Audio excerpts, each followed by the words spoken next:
भाइयों बहनों, व्रत कथा हिंदी चैनल में आपका हार्दिक स्वागत है। इस चैनल में हम 12 मास की व्रत कथाएं, धार्मिक प्रवचन और राशिफल इत्यादि संपूर्ण और शास्त्रोक्त सुनाते हैं। इस वीडियो में मैं कृष्णा पंडित आपको मार्गशीर्ष मास का कथा अध्याय 10वां सुनाती हूँ। ब्रह्मा जी श्री विष्णु जी से बोले कि हे तात, नैवेद्य अर्पण करने के बाद मनुष्य को क्या करना चाहिए? हे प्रभु, जो इस मार्गशीर्ष मास में क्या क्या करना चाहिए, जो आप कृपया करके मुझे बतलावे। श्री विष्णु भगवान ब्रह्मा जी से बोले कि हे तात, भोजन कर लेने पर कपूर से वासित जल से आचमन जल और हाथ शुद्ध करने के लिए चंदन देवे तथा सुख वृद्धि हेतु तांबूल अर्पण करे। बाद में पुष्पांजलि देवे और भक्ति से दर्पण दिखावे। तदंतर वैभव के रहने पर कपूर का निराजन करे। विधान मुकुट आदि भूषण अर्पण कर हे महाभाग छत्र चामर समर्पण करे तथा प्रसन्न मुख श्याम सुंदर शरीरधारी प्रभु का ध्यान करे। अष्टोत्तर सतनाम का जप करके स्त्रोतों से स्तुति करे। शंख, चांदी की बनी माला, विशेषकर सुवर्ण की माला, कमल गट्टे के माला, मूंगे की मणियों की, मोती की माला, इंद्राक्ष की माला, अपने हाथ के अंगुली पर्वों की और हे पुत्र, जीवनमयी की माला जप कर्मों में श्रेष्ठ होती है।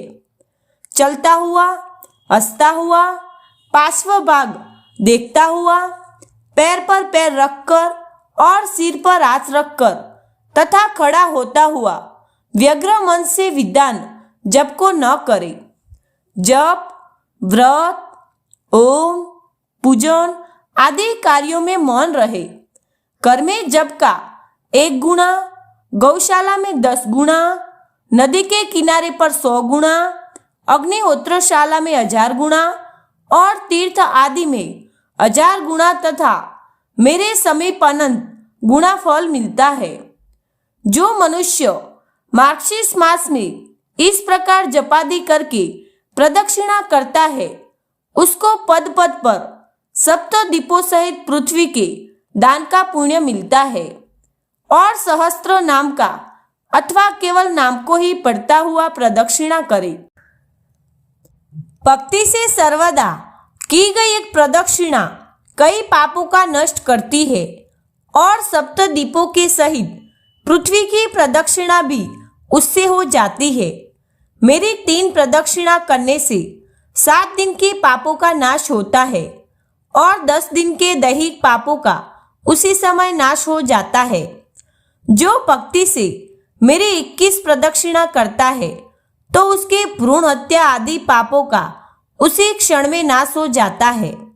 जो भक्ति से अष्टोत्तर सतनाम की प्रदक्षिणा करता है, वह श्रेष्ठ दक्षिणा सहित समस्त यज्ञों के करने का फल प्राप्त करता है और उतनी ही बार प्रदक्षिणा के फल का भागी होता है।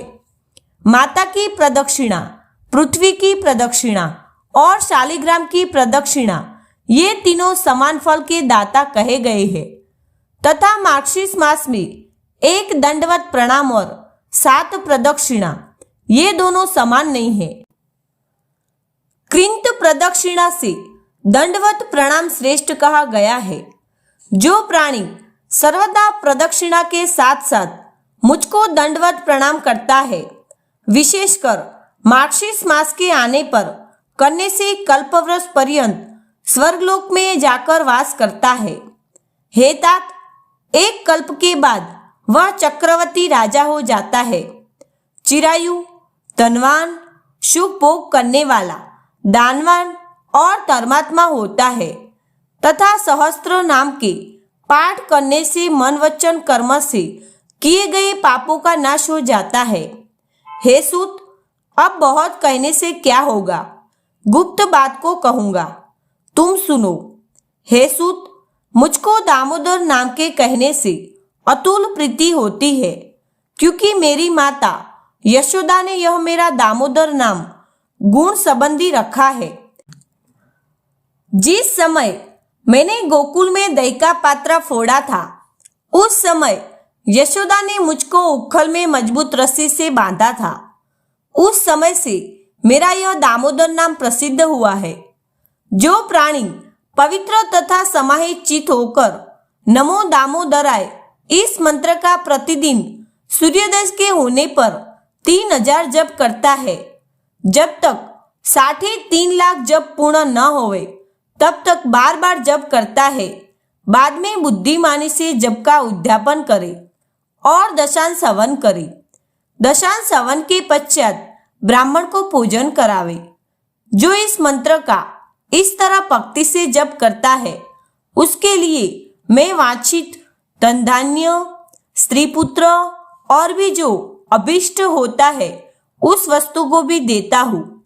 हे महामंते, मैंने मन वचन कर्म से सत्य कहा है, तुम मेरे वचन में विश्वास करो।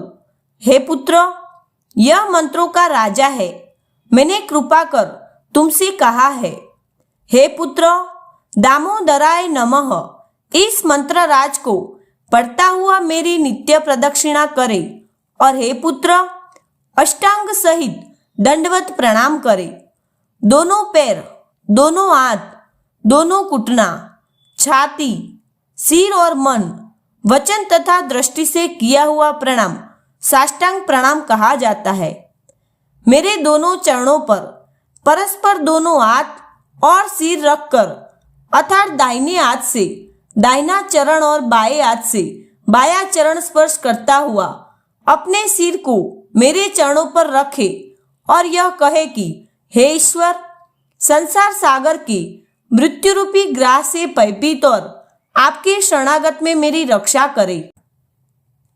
तदंतर मुझसे प्राप्त आशीर्वाद को सादर सिर से ग्रहण करके हे वत्स, मेरे पूजन के प्रत्यर्थ मंत्रहीन इत्यादि वक्षमाण मंत्र को कहे कि हे जनार्दन, मंत्रहीन, क्रियाहीन, भक्तिहीन होकर जो मैंने पूजन किया है, हे देव, वह मेरा पूजन परिपूर्ण फलदायक होवे और मार्गशीर्ष मास में मृदंग बजाकर प्रणव का गान करता हुआ मेरे सामने नृत्य करे, तो यह नृत्य मनुष्य को पुण्यप्रद होता है।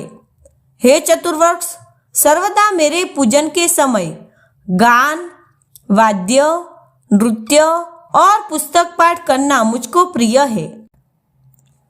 हे पुत्र, गीत, वाद्य, नृत्य के अभाव में मेरा सहस्त्र नाम, स्तवराज, गजेंद्र मोक्ष, अनुस्मृति और श्रीमद् भागवत गीता ये 5 प्रकार से मेरी स्तुति करे। हे महाभाग, ये 5 स्त्रोत मुझको अत्यंत प्रिय है। जो शालिग्राम के चरणोदक का पान करता है, उसको हजारों पंचगव्य पान करने की क्या जरूरत है, अर्थात निष्फल है।